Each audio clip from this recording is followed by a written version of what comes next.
కొత్తపేటలో తెలంగాణ జనసమితి రాష్ట్ర ప్లీనరీ గోడ పత్రికల ఆవిష్కరణ. తెలంగాణ జనసమితి 4వ రాష్ట్ర ప్లీనరీని విజయవంతం చేయాలని కోరుతూ రంగారెడ్డి జిల్లా అధ్యక్షుడు దార సత్యం ఆధ్వర్యంలో సోమవారం కొత్తపేటలో తెలంగాణ మలిదశ ఉద్యమ అమరుడు సిరిపురం యాదయ్య విగ్రహం దగ్గర గోడ పత్రికల ఆవిష్కరణ కార్యక్రమం నిర్వహించారు.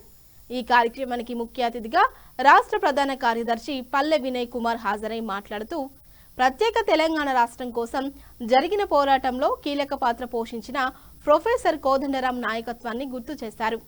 రాష్ట్ర ఏర్పాటు అనంతరం ఉద్యమ ఆశయాల సాధన కోసం ప్రొఫెసర్ జయశంకర్ సార్ ఆశయాలతో ఏర్పడిన తెలంగాణ జనసమితి పార్టీ 4వ రాష్ట్ర ప్లీనరీని మే 12న హైదరాబాద్ జలవిహార్లో నిర్వహించనున్నట్లు తెలిపారు.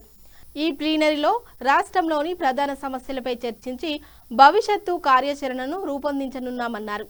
కావున ప్రతి ఒక్కరూ ఈ ప్లీనరీలో పాల్గొని విజయవంతం చేయాలని విజ్ఞప్తి చేశారు.